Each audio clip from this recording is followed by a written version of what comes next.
Toute pensée, toute croyance procède soit de Dieu de vérité, soit du Père du mensonge. Jean 8, 44. Nous pouvons reconnaître la source, l'origine de toute doctrine, pensée ou croyance quand nous basons sur la révélation écrite qui est la parole de Dieu. Toute vérité doit être en harmonie parfaite avec le document unique de vérité révélé au monde. Et nous reconnaîtrons l'erreur et les doctrines des esprits en enseignant à ceux-ci. Elles affaiblissent l'autorité des Écritures, elles tordent, altèrent, détournent de son sens primitif, naturel, l'enseignement des Écritures. Elles ajoutent à l'Écriture la pensée de l'homme, ou bien encore elles mettent tout à fait les Écritures de côté. Cette vérité seule, cette connaissance nous permettent de dissiper les doctrines de séduction des émissaires de Satan. Non pas seulement certains aperçus de la vérité, mais la vérité tout entière. Par ces principes, elles affaiblissent à sa lumière les doctrines de démons. C'est tout simplement ce que les hommes pensent et croient à l'instigation des suggestions des esprits séducteurs. Toute pensée, toute croyance relève forcément de l'un ou l'autre domaine.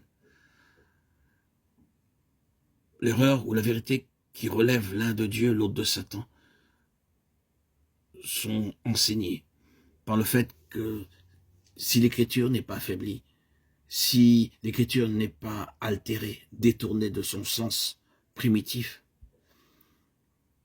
si à l'Écriture n'est pas rajoutée la pensée de l'homme, si l'Écriture en elle-même n'est pas mise de côté, et que toute vérité vient de Dieu et procède de Dieu, alors, ici,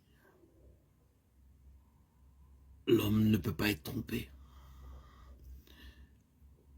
Tout ce qui est contraire à la vérité vient de Satan. Même les pensées qui semblent avoir leur origine dans l'entendement de l'homme proviennent en réalité de l'une ou l'autre de ces deux sources, de Dieu ou de Satan.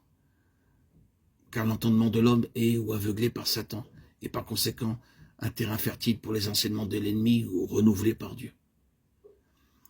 Il faut donc que l'homme soit purifié, débarrassé du voile dont Satan veut l'emprisonner.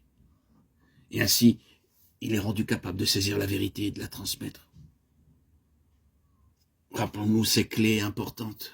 Le but poursuivi par l'ennemi, c'est de cacher, de fausser, de diminuer, ou même de faire rejeter entièrement ce que dit la Bible de la croix du Calvaire, où d'ailleurs il fut vaincu, et où le Christ a pu reconquérir la liberté pour les captifs, tous ceux que Satan gardait en esclavage.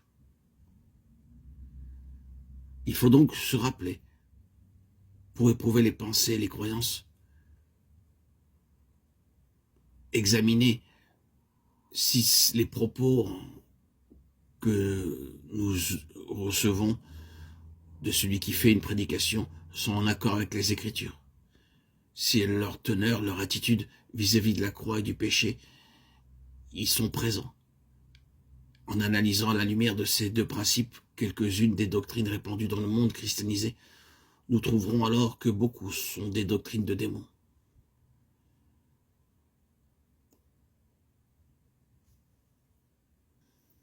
Telles que la science chrétienne, qui ignore le péché, le sauveur et la croix. La théosophie, où il n'y a pas de péché, pas de sauveur, pas de croix. Le spiritisme, où il n'y a pas de péché, pas de sauveur et pas de croix. Et la nouvelle théologie, où il n'y a pas de péché, pas de sauveur, pas de croix. Dans le monde païen, nous classons sous cette même rubrique doctrine de démons le mahométisme, le confucianisme, le bouddhisme, où il n'y a ni sauveur, ni croix, ni religion, mais une religion plutôt morale, où l'homme doit être son propre sauveur, sans Christ. Et une deuxième qui est l'ignorance du sauveur, que l'on appelle l'idolâtrie. On ignore le sauveur, on ignore son sacrifice au calvaire, et on fait une véritable connaissance des puissances du mal, que la plupart des idolâtres, des païens, essaient de rendre propice, parce qu'ils constatent la réalité de leur existence.